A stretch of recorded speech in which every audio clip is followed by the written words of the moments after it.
So just to take you in the background, this is how the Muridke headquarters, which is the LAT headquarters, looked. We had essentially picked up 4 points in this based on intelligence and inputs. The administrative block and the markers, two of the main residential quarters of the leadership. And this was provided to us. And based on this, we had selected our weapons and, of course, the profiles. This is just one short video of the UAV, which we had launched to take. You can see already one bomb has struck, and the second one is striking right behind it.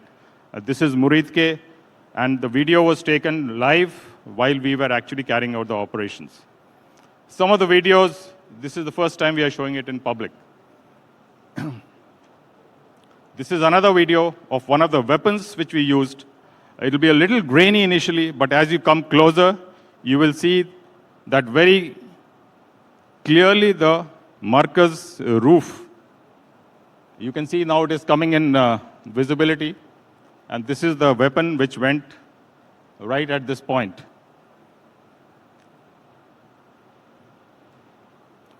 Of course, these were long-range weapons launched from standoff ranges. But a point I want to bring to you is this is what was the result of that. If you see that same weapon which you talked had made a very, very small hole here. Practically, the roof is intact. You can see this is the administrative block which is shattered. And if you look at this, you can barely make out that this is damaged. Now, if you recall, what happened in Balakot, something very similar happened. But then I would like to show you what happened inside. And these are the videos available from sources locally there. You can see that the entire building was shattered. And this is the headquarters at Muridke. Something similar we had planned at Bhavalpur. Again, this was much more deeper. It's 100 kilometers. So we had the challenge of bomb damage assessment, and we had catered for satellite passes to ensure that we are able to get, the requisite degree of confidence that the target has been taken out. Essentially, we had picked up 5 points. This is the administrative block. This is the leadership where they were supposed to be staying. Some of the other cadres, and this is the main markers. Now, we selected the weapon point impacts very, very deliberately to avoid collateral damage. Because there are many areas around here. They were closer to populated areas. We try to avoid them to ensure that we have minimum collateral damage. So you can see for yourself that this is how it happened. Some of the weapons that we benched, the building is totally damaged. And of course, this is the markers where we put in 2 bombs into the target.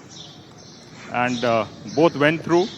And you can make out that it is actually 2 floors. The bomb has gone through even the 2nd floor and impacted well below.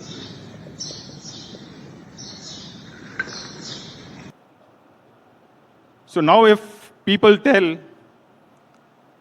that Pakistan does not sponsor terrorism, I'm saying a picture speaks more than 1,000 words. And this is what it shows. You can see for yourself, all the leadership is available here for the funeral, which happened the next day, of led by a designated terrorist. You can see that, the leadership, the GOC of 11 Div, 4 Corps, the Chief Secretary of Punjab, and of course, the IGP of Punjab, they were all part of the funeral. So we know, it goes without saying, that the state is as much sponsor of terrorism as anyone else, and therefore, you cannot differentiate between a terrorist activity and what the state sponsors.